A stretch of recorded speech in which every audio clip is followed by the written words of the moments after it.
Welcome to this week's edition of Extra Sugar. This week's episode of Designing Women recalled film's most infamous canoeing trip, vis-a-vis Deliverance, and there's no tiptoeing around it. I don't care who you are. The show and the episode description directly references the iconic movie, and let's face it, Designing Women loves Deliverance. They talk about it all the time. Usually Suzanne, usually disparagingly, but it definitely gets referenced once a season at least, if not more times. So, Nikki, say a word so they know that you're not kidnapped. I'm here. Okay. We've also talked about it, albeit briefly, way back in season 1, episode 4, when we talked about the stereotypes of hillbillies, hicks, and rednecks. But today, I'm hoping that we can tackle this whopper of a reference in a more substantial way. We'll start by covering some basics about the movie and the book that inspired it. Then we'll cover some movie trivia and themes. And finally, we'll talk about the movie's impact on the South. Sound okay? That's you. Sounds great. Okay. Sounds fantastic. All right. And then as always, my normal disclaimer for you, Nikki, jump in. Let me know if you have questions. Obviously, I'll answer anything I can, and I'll give you cut eyes for anything I can. Okie dokie. Sounds good. Which isn't really true. I'll just go, oh. Cut eyes, deer, and headlight eyes. I think it's deer and headlight is usually mine. I don't know. Hell. That wasn't in my notes. I know. I thought it took down everything. So just to cover the basics, Deliverance was first a critically acclaimed best-selling book published in 1970 by author James Dickey. And the movie, which just had its 50th anniversary last year, was released in 1972. In case you are, because I feel like people, like, they think they know what Deliverance is, but I don't always feel like they really know what the storyline is. I think people know about two parts. I think they know about the pig part. Squeal like a pig. That's right. That's the part I know. And I still think that some people don't even realize what happens there when they make that reference. And then also people are familiar with the banjos and the dueling banjos. I should be clear. I actually do know what happens in that part, and that's the reason I won't watch this movie. It sounds terrifying to me. Yeah, I'm going to go into this a little bit later to tell you what my thoughts are, but I did watch Deliverance because gives me the heebie-jeebies. Well, I didn't feel like it was fair for me to come on here and talk about things that I read through other people's deep dives and not have watched the darn thing myself. So I asked Casey if he would watch it with me, and I got a big old fat no. He said no. Yeah, he'd already seen it, and he was like, "No, I'm good, Salina." So did you at least watch it on like 1.5 speed or something? 2 speed? No, I mean, I'll go ahead and just say, for me, I mean, that scene was a lot, and it was just long. It was like just a really long scene. It wasn't really all that. The way that you see shows now, I feel like they would have shown more. You got a lot of close-up of faces, but I actually think that might have made it worse. I think that's worse for me. I think that's absolutely right. I think it's letting my imagination run wild, and that's not a great place for me to be. Yeah, but so people like focus on that part of the movie, but it's a very small part of a much longer movie at what I would call a 1970s pacing of a movie, which is it's not for me. So here's what the movie's about. This is from BBC Culture because I think they did a nice job. It's like distilled, but it also gives you enough information, especially Nikki, since you haven't seen it. I'm hoping this gives you a nice introduction to the characters a little bit. Okay. So it centers on 4 city boys on an outdoor weekend around the fictional Kalawasi River. This is really Georgia's Chattooga River in the Appalachian Mountains. Lewis, played by Burt Reynolds, is the group's natural leader, determined to take the other 3 away from their more usual golf courses to face the forces of nature. The river and its surrounding area are about to be flooded for a dam. Ed, played by John Voight, looks up to his machismo, while Bobby, played by Ned Beatty, and Drew, played by Ronnie Cox, are perplexed and amused by the trip, as well as ignorant of the dangers of the landscape and condescending to the local mountain community.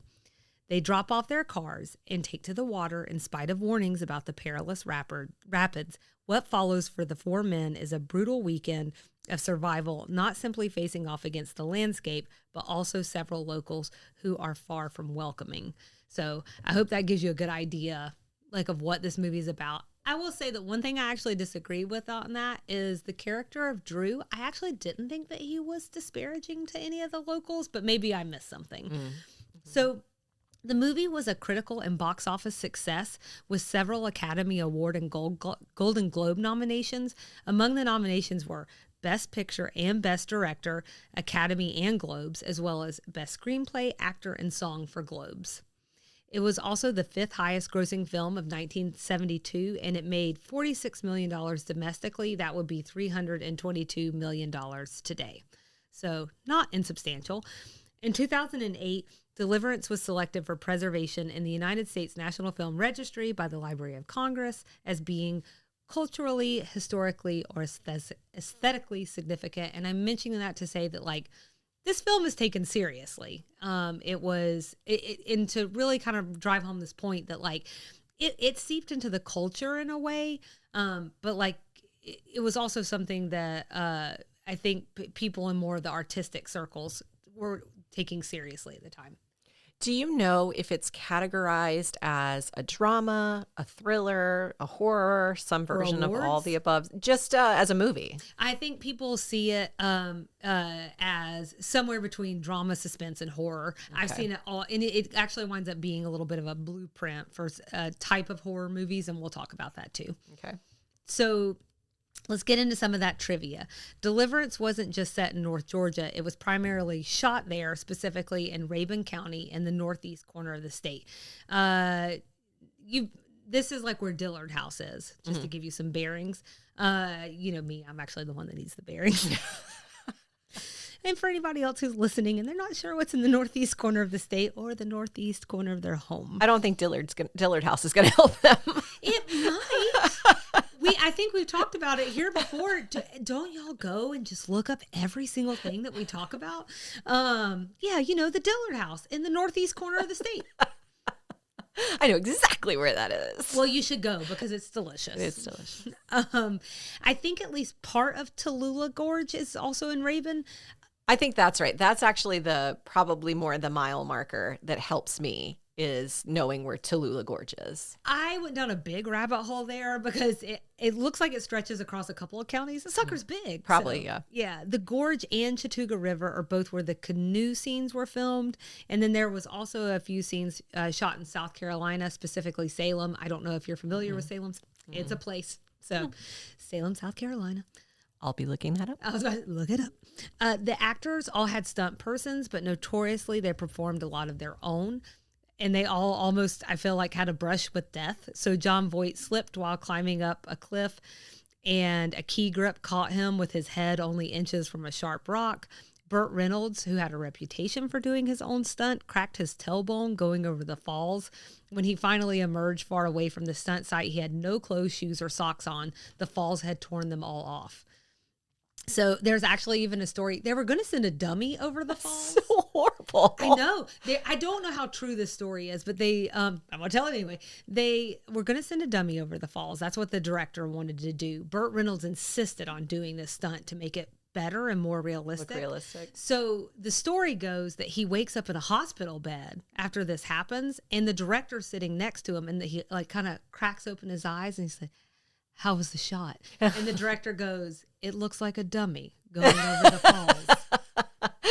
That's horrible. I thought I had read at some point, and it's just like clanging around in the back of my head, maybe that Burt Reynolds had like a career-long injury as a result. Okay. I think it's the tailbone. Okay. Yeah. His coccyx. Yeah, because I think, so he died like a handful of years ago. It's either 2016 or 2018. I'm sorry. I don't recall off the top of my head. What is time anymore? This is what I'm saying. So, but what this story came up a lot around, right before he passed, and then maybe right again after, because they ran a bunch of stories where they talk about this was the one he really regrets doing on his own.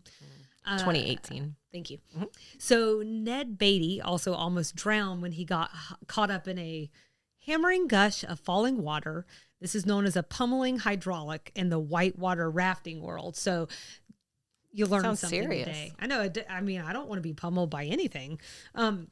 The cast could have looked a lot different early on. The director, John Borman is his name. He secured Jack Nicholson as Ed, and so that's John Voight's character. And Marlon Brando is Lewis. That's Burt Reynolds' character, but they were too expensive. Donald Sutherland and Charlton Heston turned down the role of Lewis. I guess Donald Sutherland famously said it was too violent at the time. Robert Redford, Henry Fonda, George C. Scott, and Warren Beatty were all also considered. So James Dickey. He didn't just write the book, he also penned the screenplay. Dickey was apparently very tricky to work with. There are rumors that he broke Borman's nose and knocked out four of his teeth after the two got into a fist fight. Good Lord. Yeah. A couple of articles indicate they made up. Borman even gave him a cameo role as the sheriff at the end of the movie. I gotta tell you, I probably need to take a beat if someone knocked out four of my teeth. Yeah, I'm not sure that's repairable. Yeah, I'm not sure that's coming back together. I mean, we'd have to have a really, we'd have to have a real long. Unless they were baby teeth. Unless they were baby. How were they baby teeth? I'm thinking at this age, it probably not. Baby Yeah, teeth. well, I tried. So Dickey was controversial maybe, but also very talented and a very intriguing character. He's actually a Buckhead native. He was a war vet, a poet laureate, professor, many, many things. And we'll link to some additional information for those who want to dig into his work and life. It really is a very interesting character study. Even if you've never seen Deliverance, chances are, like I said at the beginning, you know about dueling banjos. I think I got that right. That's probably close enough. Close enough. Do you know what I'm talking about, though? Okay. So it's bluegrass, first composed in the 50s, but it's actually Deliverance that made it famous. So much so that the darn thing winds up charting, and it spent 4 weeks at number 2. It was only beat out by Roberta Flack's Killing Me Softly. There was... Not to be confused with the Fugees version. That's right. That was a few years later. Actually, I think the name of the song is Killing Me Softly with his song, and I just want to suggest the edit to Killing Me Softly. It's very long. It sounds like something I would do. There was an oopsie poopsie, though, when the original composer, Arthur Boogie Smith, was not... He wasn't acknowledged by the filmmakers, so he winds up suing them. Oh my gosh, how horrible. I know. He sues him. He wins, and he receives songwriting credit as well as royalties. Good for him. So I thought, one, that was just interesting trivia, but also, like, yes, exactly. Good for him. I'm glad that he, like, stepped up and said what was his, you know? Oh my gosh. I mean, it was a really successful song. Yeah. And he had a little something to do with it. He also is from South Carolina. I mean, well, he passed, but he was from South Carolina. Deliverance is credited with spawning subgenres, and this is what I was referring to earlier, known as hillbilly and backwoods horror. The Texas Chainsaw Massacre is one example. That the first one came out in 1974. That has its own really interesting backstory. The Hills Have Eyes came out in 1977. Both of these have been remade ad nauseum, but there are several iterations. So I watched the movie in preparation for today, as I mentioned.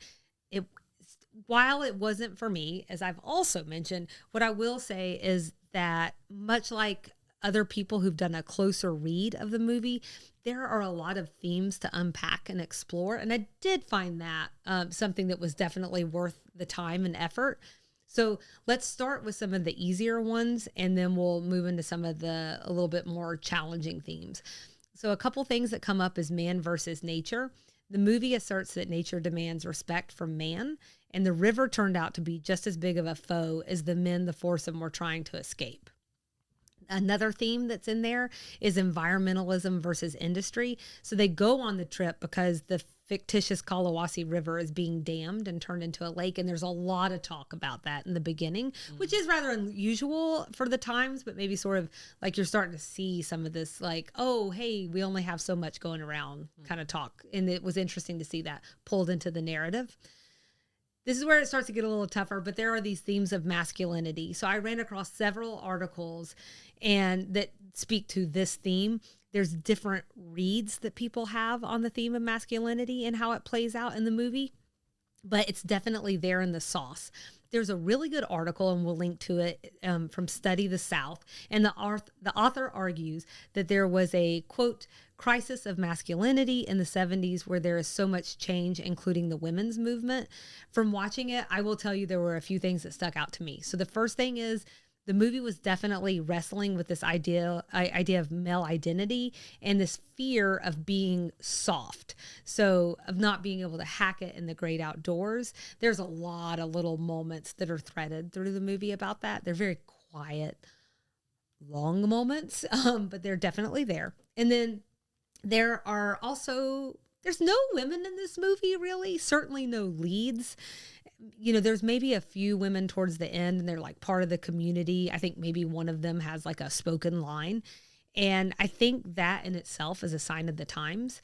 And then I ran across something from professor and writer Joan Mellon, who called women's absence from films in this decade a punishment for their demands and gains. So, yay, masculinity. You look like you're thinking. So do you want to stop and explore what you're thinking? I was processing. So I was thinking it's a guy's weekend, a movie about a guy's weekend, which got me thinking about like movies like The Hangover.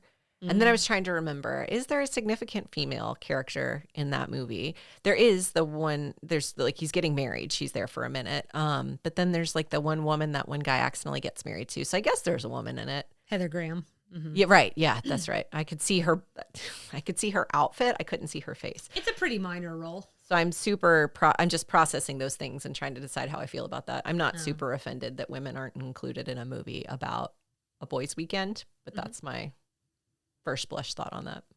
Yeah, I hear you. I hear you. I'm like, I love to process on the fly. I don't know it's offensive, and I don't think I'm trying to say it's offensive. So I want to be clear about that. I think I'm just trying to talk about how this is a theme of the movie and the masculinity piece. I was what I was parsing or squaring that with was the comment about women's lack of roles in this like decade of whatever you just said. So at least there's reason for this one. That's for right. sure. And unfortunately, like while I was able to read her thoughts on it, I didn't like go back and read like or look at other movies from the 70s. I mean, like I said, it's not my favorite decade for movies personally. It's just a weird pacing for me. There's like this ode to naturalism that I don't know. It's not for me. So literally I can only think of like Barbara Streisand movies, and guess what? She's a woman. So it's not helpful. Right. So there's another theme that comes up a lot, and I think this really kind of ties more into what we were talking about in the main episode, which is rural versus urban. You know, so all the main characters are from the city, and they clearly look down on the locals. The locals in turn were highly suspicious of outsiders. Well, yeah. But, you know, it may be more complicated than city folk versus mountain folk. So going back to the Study the South article that I mentioned, Deliverance is just another example of the South as other, particularly poor white Southerners. And I want to read a passage from the article because I think they're hitting on something really important. And this is what I think might be playing into the Designing Women episode, at least on some level. Okay. So the stigmatization of a group as the other always implies a relation of power. The negotiation of power in Deliverance happens not only on an interregional level, but also between classes. The new, educated, and redeemed Sunbelt white South needed to construct its own other. In the post-civil rights era, African Americans, the other others, seem to be off limits. Hence, what better demographic group to serve this function than the historically stigmatized poor white Southerners? Oh, you talk about a lot to process. That's a lot. Yeah. The author goes on to argue that the film is also an exoticization. This is a very hard word for me to say, but of poor white trash. And certainly they were playing into it. There are some good examples with Billy Redden. He was a local student who was cast to play the young banjo playing boy. And in the second draft of the film screenplay, he is described as probably a half-wit, likely from a family inbred to the point of imbecility and albinism. They apparently also powdered his face and shaved his head for the part, all to accentuate the exotic aspect or whatever. And so it's like a lot. It's just also weird. I know, it just like it really weighs on me. you know, it depends on what you read. Some people say they did it because the studio kept cutting their budget over and over and over again. And the reason that they were cutting their budget is because they really want this movie to be made. They were very nervous about the rape scene. And so they wanted to pull it all together. So they just kept trying to make them go away. And the director's in a lot of articles talking about that aspect. So they wind up casting I've read estimates up to half of the cast were locals. And so there's some argument that's like they had to do that because they kept cutting their budget. But then you read these other articles where they wanted this certain level of authenticity. But then if they're saying things like that in the script and describing them that way and then playing it up in these ways, is it authentic? Right. You know, right. Is it? Or does it feel somehow more like caricaturization and a really weird voyeurism? Because now we are dealing with real people. This is really hard for me to process. That this movie has now been identified as something important Culturally important, but also sounds to me as a Southerner problematic. That's just a lot for me to process. Yeah, I mean, I'm going to be honest with you. Before we go into this last thing, it took me a long time to work on this one. I found the articles that I've read very insightful. If people find this topic interesting or you just kind of want to dig in, like we'll have all of those resources there because I do think it's worth exploring. I think it says it like makes you kind of examine yourself, especially if you're from the South. Some of the thoughts that you think about rural versus urban, even if you don't mean to, it's like it's all baked in. So, I don't know. It's something to marinate on. While we're both marinating, I'm going to continue to try and talk at the same time. But Deliverance certainly has had an impact on the South. While the director remembers a largely positive response from the locals who were excited and proud to have such a successful movie filmed in their backyard, some were not as charmed. So you don't say. You're right. There was a lot more. That albino kid. There's like that's a whole thing that you can chase down because people have interviewed him and he has a lot to say. Oh, God bless him. No kidding. Well, but it wouldn't be what you think it's going to be. Oh, really?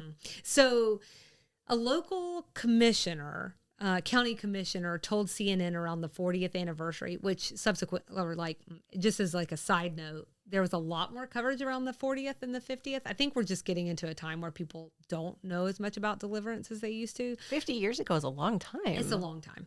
So this is what he had to say about it. We were portrayed as ignorant, backward, scary, deviant, redneck hillbillies. That stuck with us through all these years. And in fact, that was probably furthest from the truth. These people up here are a very caring, lovely people. But it's a mixed bag. So even the banjo boy. I thought that was in his comments. But it's a mixed bag. I got the crazy Uncle Joe in the backyard. This is why you're here. So that you can be the voice of the audience. So no, it is a mixed bag about how people in the area reacted to the film, including Billy Redden, who played the banjo boy. I mean, they've been just as likely to say, including him, it's just a movie. Let's all move on. Okay. All right. Well, their opinion probably matters more than mine. I shouldn't be offended on their behalf if they're not offended. But some people are. And so now I'm offended for those people. I'm offended for anybody who needs offense. Oh, yeah, for you. But you could argue that the movie perpetuated and deepened stereotypes of Southerners, particularly those in Appalachia. But I think one important point is it did not create them. And we talked about some of that last season with the Hatfields and the McCoys. And I have every confidence that we'll continue to learn things across these extra sugars and across digging into different references that show us these stereotypes. They've just been there a long, long, long, long time. So I know, let's cap things off with some good news, shall we? Okay. The movie had some tremendous downriver effects, which I'm suddenly like, why did I put that in there? It set off 5 decades of film production here in Georgia. Film and television brought $4.4 billion into Georgia during fiscal year 2022, and this was reportedly a new industry record. And then tourism also exploded. So I couldn't find anything super recent on revenue. Again, we're really covering that 40th anniversary. But from what I did find, even at that time, 10 years ago, it being tourism was the largest source of revenue, bringing in $42 million a year. And this is up in Northeast Georgia. And as 2012, rafting had become a $20 million industry in the region. So there's some good things that really came out of it. And good things for the area, because when you're bringing money in, it's better for the people who live there, at least most of the time. I'm certainly hoping that's the case. All right. So what did I miss? What did you wish I covered? Reach out and tell us. You know the ways. Instagram, Facebook, TikTok, or email us at sweetttvpod@gmail.com. Send us a raven. The options are endless. There was a lot more than this, just to be clear. But I had to find a stopping point so that Nikki didn't kill me. Like, otherwise, I would have mentioned that Burt Reynolds used to say he was born in Waycross, Georgia, but like he wasn't, so that's something. Waycross? Yeah, Waycross. What? Waycross? What is going on down there? Designing women's favorite place. It's the place Burt Reynolds said he was born. This is what I'm saying. Bubba Burgers. That's all I know. That's all you need to know. So, what did we learn? 1, the 70s were a weird time. 2, Georgia is really pretty. 3, please try not to disparage large swaths of people. In the meantime, cue the banjos, because that song's actually pretty good. And that's this week's Extra Sugar.